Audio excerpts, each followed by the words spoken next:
மலேசியாவின் மிக பிரபலமான கார் மைவியை அதிரடியாக பின்னுக்கு தள்ளிய பேசா. முகநூலில் பேரரசரை அச்சுறுத்தும் குற்றுகளை வெளியிட்ட ஃபெல்டா விவசாயிக்கு 12,000 ரிங்கெட் அபராதம். சிங்கப்பூரில் வேலை செய்யும் ஆடவரை மிரட்டி பணம் பறிக்க முயன்ற 2 போலீஸ் அதிகாரிகள் பணிக்கு திரும்ப அனுமதி. காண கிடைக்காத பச்சை நிற சாத்தான் வால் நட்சத்திரம் 71 ஆண்டுகளுக்கு பிறகு ஆஸ்திரேலிய வானில் தெரியும். உலகின் முதல் தங்க ஹோட்டல் வியட்நாமில் திறக்கப்பட்டுள்ளது.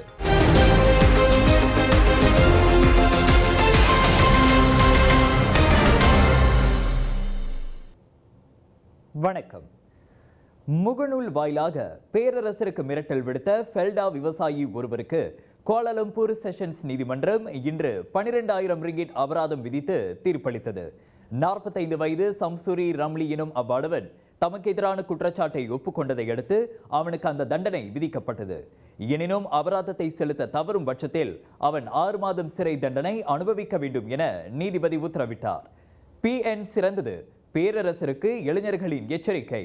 அன்வாரை வீழ்த்துங்கள், இல்லையேல் நாங்கள் பேரரசரை வீழ்த்துவோம் எனும் அச்சுறுத்தும் வாசகம் பதிக்கப்பட்ட புகைப்படம் ஒன்றை பிறரை புண்படுத்தும் நோக்கில் வேண்டுமென்றே தனது முகநூலில் பகிர்ந்ததாக சம்சுரி குற்றச்சாட்டை எதிர்நோக்கியிருந்தான். கடந்த ஆண்டு ஆகஸ்ட் மாதம் 13ஆம் தேதி மாலை மணி 5:33 வாக்கில் தலைநகர் புக்கிட் பின்தாங்கில் உள்ள ஆடம்பர அடுக்குமாடி குடியிருப்பு ஒன்றில் சம்பஞ்சார் பேரா எனும் முகநூலில் அவன் அந்த உள்ளடக்கத்தை வெளியிட்டிருந்தான் என்பது குறிப்பிடத்தக்கது.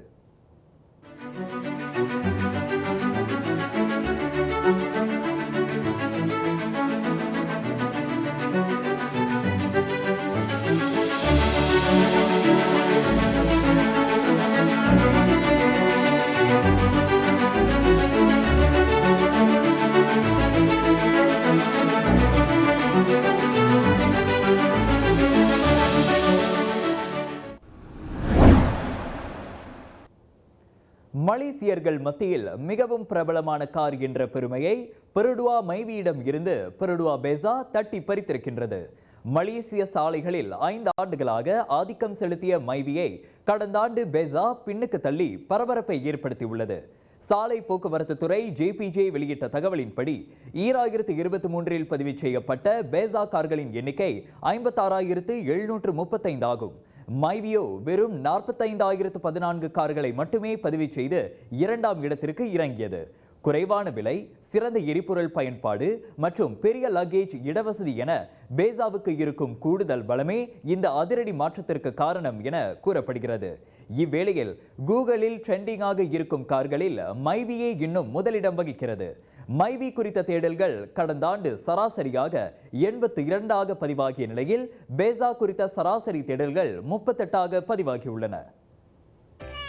சுவாச பிரச்சனை, சளி, இருமலுக்கு உகந்த தீர்வு சைலஜா பேபி ஹெர்பல் கிரீம். துளசி, கரிஞ்சீரகம், கிராம்பு போன்ற மூலிகைகளால் கொண்டு தயாரிக்கப்பட்டுள்ள சைலஜா பேபி ஹெர்பல் கிரீம் உங்கள் குழந்தைக்கு சிறந்த தேர்வு. ஸ்லாங்கூர் செப்பாங் KLIA கோலாலம்பூர் அனைத்துலக விமான நிலையத்தில் பயணிகள் வந்திறங்கும் பகுதியில் துப்பாக்கிச்சூட்டு தாக்குதலை நடத்திய ஆடவனின் தடுப்பு காவல் மேலும் 5 நாட்களுக்கு நீட்டிக்கப்பட்டுள்ளது. 38 வயது ஹஃபிசுல் ஹவாரியை நாளை தொடங்கி வரும் சனிக்கிழமை வரையில் மேலும் 5 நாட்களுக்கு விசாரணைக்கு உதவும் பொருட்டு தடுத்து வைக்க கோத்தாபாரு மேஜிஸ்திரேட் நீதிமன்றம் அனுமதி வழங்கியது. 1971ஆம் ஆண்டு சுடும் ஆயுதங்கள் சட்டத்தின் கீழ் அவன் விசாரிக்கப்படுகிறான். இதற்கு முன் ஏப்ரல் 16ஆம் தேதி தொடங்கி 1 வாரத்திற்கு அவனை தடுத்து வைக்க நீதிமன்றம் அனுமதி வழங்கியிருந்தது. முன்னதாக இம்மாதம் 14ஆம் தேதி பின்னிரவு மணி 1:20 வாக்கில் KLIA விமான நிலையத்தில் 3வது மாடியில் உள்ள பயணிகள் வந்திறங்கும் பகுதியில் அவன் 2 முறை சுட்டதாக கூறப்படுகிறது. 2 மெய்காவலர்களுடன் உம்ரா யாத்ரீகர்களின் வருகைக்காக காத்திருந்த தனது மனைவியை நோக்கி அவன் சுட்ட வேளை அந்த தோட்டாப்பட்டு அப்பெண்ணுடன் இருந்த 2 மெய்காவலர்களில் ஒருவர் படுகாயமடைந்தார்.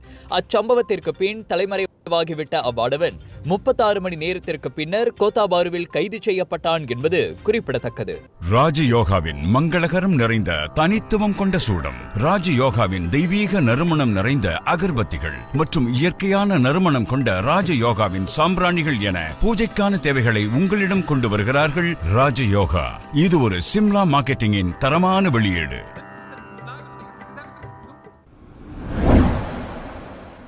தெலங்கானா கமாமானில் பிறந்து 3 மாதங்களே ஆன தனது பெண் குழந்தைக்கு மரணம் விளைவித்த குற்றச்சாட்டிலிருந்து பெண் ஒருவர் விடுவிக்கப்பட்டுள்ளார்.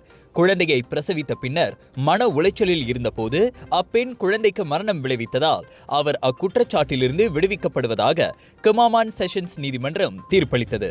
அதோடு 32 வயது நூர் நஜிஹா ஜுல்கிஃப்லி எனும் அப்பெண்ணுக்கு எதிரான குற்றச்சாட்டை அரசாங்க தரப்பு வழக்கறிஞர்கள் சந்தேகத்திற்கு இடமின்றி நிரூபிக்க தவறியதால் அவர் விடுவிக்கப்படுவதாகவும் நீதிபதி அறிவித்தார். அதனால் அப்பெண் குற்றம் சாட்டப்படாமல் விடுவிக்கப்பட்டதை அவரது வழக்கறிஞரும் உறுதிப்படுத்தினார்.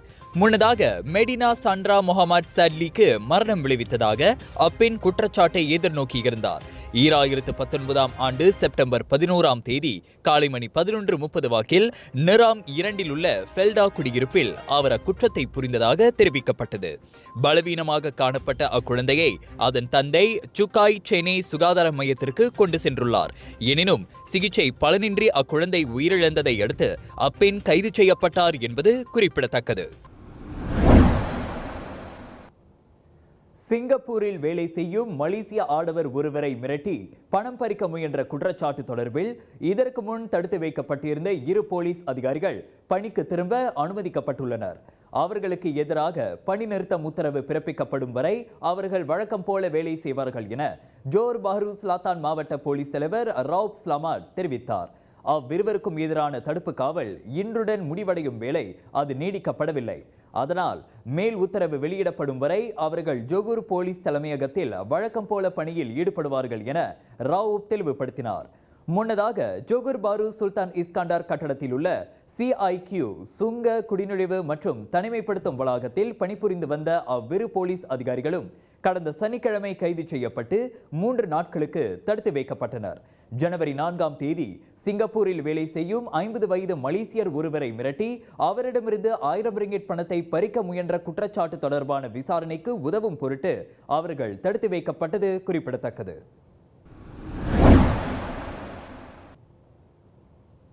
ஸ்லாங்கூர், ஹுலு ஸ்லாங்கூர் மற்றும் கோம்பா மாவட்டங்களில் அமைந்துள்ள 24 மணி நேர பல்நோக்கு கடைகளில் கொள்ளையடித்து வந்த IOI கொள்ளை கும்பலின் நடவடிக்கைகளை போலீஸ் முறியடித்துள்ளது. அக்கும்பலைச் சேர்ந்த 3 கைது செய்யப்பட்டதை அடுத்து அது சாத்தியமானதாக ஹுலு ஸ்லாங்கூர் போலீஸ் தலைவர் சூப்பரிண்டென்டென்ட் அஹமத் ஃபைசால் தஹ்ரீம் தெரிவித்தார். அதிகாலை மணி 3 வாக்கில் குவாங்கில் உள்ள வீடொன்றில் போலீசார் மேற்கொண்ட அதிரடி சோதனையில் 23 வயதுக்கும் 32 வயதுக்கும் இடைப்பட்ட அம்மூவரும் கைது செய்யப்பட்டனர்.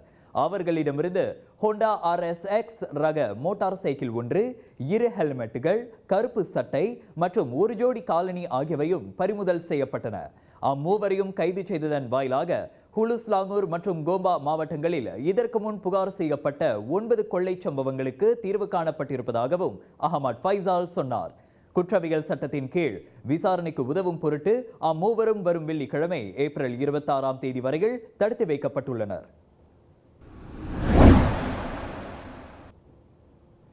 ஸ்லாங்கூர் ஷா அலாம் கோத்தா கமுனியில் உள்ள தொழிற்சாலை ஒன்றில் ஏற்பட்ட நைட்ரோஜன் வாயு வெடிப்புச் சம்பவத்தில் 3 தொழிலாளர்கள் படுகாயமடைந்தனர். அம்மூவரும் 30 வயதுக்கும் 50 வயதுக்கும் இடைப்பட்டவர்கள் ஆவர். இன்று காலை மணி 10:14 வாக்கில் அந்த வெடிப்புச் சம்பவம் நிகழ்ந்ததை ஸ்லாங்கூர் தீயணைப்பு மீட்பு படையின் நடவடிக்கை பிரிவு துணை இயக்குனர் அஹமத் முக்லிஸ் முக்தார் உறுதிப்படுத்தினார். பாதுகாப்பை உறுதி செய்ய ஹஸ்மாட் எனும் அபாயகர ரசாயன பொருட்களை கண்டறியும் சிறப்பு குழுவும் சம்பவ இடத்திற்கு வரவழைக்கப்பட்டதாக முக்லிஸ் சொன்னார். தொழிற்சாலை ஊழியர்கள் காற்றழுத்தத்தை கண்டறியும் பரிசோதனையில் ஈடுபட்டிருந்த போது அந்த வெடிப்பு ஏற்பட்டது விசாரணையில் தெரிய வந்துள்ளது. அந்த வெடிப்பில் தொழிற்சாலை கட்டடத்திற்கு சேதம் எதுவும் ஏற்படவில்லை. வியட்நாமில் கட்டப்பட்டுள்ள டால்ஸ் ஹனோய் கோல்டன் லேக் தங்கும் விடுதி உலகில் திறக்கப்பட்டுள்ள முதல் தங்கமுலாம் பூசப்பட்ட தங்கும் விடுதியாக பெயர் பதித்துள்ளது. அந்த தங்கும் விடுதியை முழுமையாக கட்டி முடிக்க 11 ஆண்டுகள் ஆனதாக கூறப்படுகிறது. அந்த தனித்துவமான தங்கும் விடுதியின் குளியல் அறை தொட்டி தொடங்கி உணவு பரிமாற பயன்படுத்தப்படும் பொருட்கள் என அனைத்தும் 24 கேரட் தங்கமுலாம் பூசப்பட்ட வடிவமைப்புகளை கொண்டுள்ளன. பரபரப்பான ஹனோய் நகரில் உள்ள கியாங்கோ ஏரியில் அந்த தங்கும் விடுதி அமைந்துள்ளது. 25 மாடிகளை கொண்ட அந்த தங்கும் விடுதியில் சுமார் 400 அறைகள் உள்ளன. 18 சதுர மீட்டர் பரப்பளவை கொண்ட தங்க நீச்சல் குளம் உட்பட விருந்தினர்கள் அரிய காட்சிகளை பார்த்து ரசித்துக் கொண்டே தங்கமுலாம் பூசப்பட்ட கிண்ணங்களில் பரிமாறப்படும் புஃபே உணவை அங்கு உண்டு மகிழலாம். டால்ஸ் ஹனோய் ஹோட்டலில் ஓர் இரவு தங்குவதற்கு 250 பவுண்ட்ஸ் அல்லது 1479 ரிங்கேட் 51 சென்டிலிருந்து 800 பவுண்ட்ஸ் அல்லது 4734 ரிங்கேட் 44 சென்ட் கட்டணமாக விதிக்கப்படுகிறது. 50,000 ஆண்டுகளுக்கு பிறகு பூமியை நெருங்கி வருகிறது அரிய வகை பச்சை நிற வால் நட்சத்திரம். அதனை வான்வெளியில் காணும் வாழ்நாள் வாய்ப்பை 71 ஆண்டுகளுக்கு பிறகு ஆஸ்திரேலியர்கள் பெறவிருப்பதாக அந்நாட்டு வானியற்பியல் நிபுணர் ஒருவர் கூறியுள்ளார். அடையாளம் காண்பதற்கு சற்று கடினமே என்றாலும் இவ்வாரத்தில் அது மேலும் தெளிவாக தெரியலாம் என்றார் அவர். குறிப்பாக வரும் வியாழக்கிழமை ஏப்ரல் 25ஆம் தேதி அதனை மேலும் தெளிவாக காண முடியும்.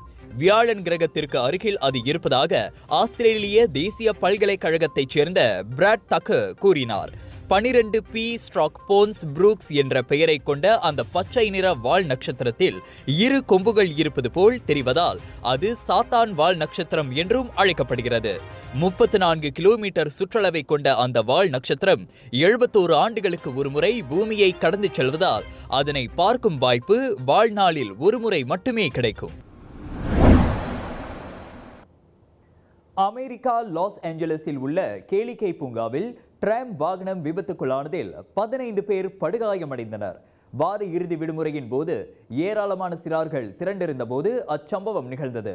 பிரேக் பிரச்சனையால் அவ்விபத்து நிகழ்ந்திருக்கலாம் என சந்தேகிக்கப்பட்டாலும் உண்மை காரணம் குறித்து இதுவரை தகவல் ஏதும் இல்லை. வழக்கமாக ஒரு நேரத்தில் 100 பேரை ஏற்றிச் செல்லும் அந்த டிராமில் சம்பவத்தின் போது எத்தனை பேர் பயணித்தனர் என்பதும் சரியாக தெரியவில்லை. காயமடைந்தவர்கள் சிகிச்சைக்காக மருத்துவமனையில் அனுமதிக்கப்பட்டிருக்கின்றனர். இதையடுத்து கேளிக்கை பூங்கா தற்காலிகமாக மூடப்பட்டுள்ளது. மேலும் பல ஆன்மீக செய்திகளுக்கு வணக்கம் மலேசியாவுடன் இணைந்திருங்கள். எங்கும் எப்போதும் வணக்கம் மலேசியா. நான் மகேந்திரன் அறிவொளி.